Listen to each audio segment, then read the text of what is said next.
যুক্তরাষ্ট্র সরকার বাংলাদেশের রাজনৈতিক পরিস্থিতি শক্তিশালী করার লক্ষ্যে $29 মিলিয়ন অনুদান দিয়েছিল বলে জানিয়েছে দেশটির প্রেসিডেন্ট ডোনাল্ড ট্রাম্প। তিনি জানান, এই অর্থ এমন একটি প্রতিষ্ঠানে গিয়েছে যার নাম কেউ কখনো শুনেনি এবং যেখানে মাত্র 2 জন কর্মী কাজ করছেন। শুক্রবার হোয়াইট হাউসের গভর্নরদের এক বৈঠকে ট্রাম্প এই তথ্য প্রকাশ করেন। ওই দিন যুক্তরাষ্ট্রের বিভিন্ন অঙ্গরাজ্যের গভর্নররা বার্ষিক শীতকালীন সম্মেলনে যোগ দিতে ওয়াশিংটন ডিসিতে সমবেত হয়েছিলেন। ট্রাম্পের ভাষ্যমতে ইলন মাস্কের নেতৃত্বাধীন সরকারি দক্ষতা বিভাগের DOGE সুপারিশে USAIDর বেশ কয়েকটি আন্তর্জাতিক প্রকল্প বাতিল করা হয়েছে। এই প্রসঙ্গ টেনে তিনি বলেন, বাংলাদেশের রাজনৈতিক পরিস্থিতি শক্তিশালী করতে $29 মিলিয়ন দেয়া হয়েছিল। সেই টাকা গেছে এমন একটি প্রতিষ্ঠানের কাছে যার নাম কেউ শুনেনি। কল্পনা করতে পারেন, একটি ছোট্ট ফার্ম ওখান থেকে $10,000 পাওয়ার পর হঠাৎ যুক্তরাষ্ট্র সরকারের কাছে থেকে $29 মিলিয়ন।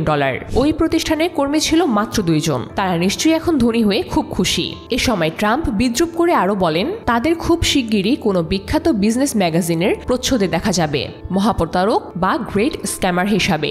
বাংলাদেশ প্রসঙ্গে আসার আগে ট্রাম্প ভারতের একটি প্রকল্পের কথাও উল্লেখ করেন। তিনি বলেন, ভারতের ভোটার উপস্থিতি বাড়াতে আমার বন্ধু প্রধানমন্ত্রী নরেন্দ্র মোদীকে $21 মিলিয়ন দেওয়া হয়েছিল, কিন্তু আমাদের দেশের ভোটার উপস্থিতি বাড়ানোর জন্য কেন নয়? আমিও তো চাই ভোটার বেশি আসুক। প্রেসিডেন্ট হিসাবে দায়িত্ব নেয়ার পর ট্রাম্প কেন্দ্রীয় সরকারের ব্যয় কমানো এবং কর্মী ছাঁটাইয়ের জন্য ইলন মাস্কের নেতৃত্বে নতুন দপ্তর DOGE চালু করেন। এই দপ্তরের সুপারিশে বাংলাদেশ ও ভারতের এই দুইটি প্রকল্প সহ মোট 17টি আন্তর্জাতিক কাজ বাতিল করা হয়েছে। ট্রাম্পের এই বক্তব্যের পরিপ্রেক্ষিতে বাংলাদেশ সরকারের পক্ষ থেকে এখনো কোনো প্রতিক্রিয়া জানানো হয়নি। তবে রাজনৈতিক বিশ্লেষকরা মনে করেন, এই অনুদানের যথাযথ ব্যবহার ও স্বচ্ছতার বিষয়টি আন্তর্জাতিক মহলে প্রশ্নবিদ্ধ হতে পারে।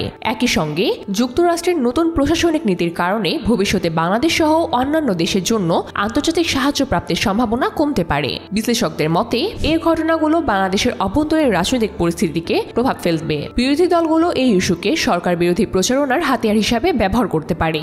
এছাড়া ভবিষ্যতে উন্নয়ন সহযোগিতার ক্ষেত্রে আন্তর্জাতিক দাতাদের আস্থা অর্জন কঠিন হতে পারে। অন্যদিকে মার্কিন প্রশাসনের এই ধরনের পদক্ষেপ আন্তর্জাতিক সহায়তা নীতির পরিবর্তনের ইঙ্গিত দিতে পারে, যা উন্নয়নশীল দেশগুলোর জন্য চ্যালেঞ্জ সৃষ্টি করতে পারে।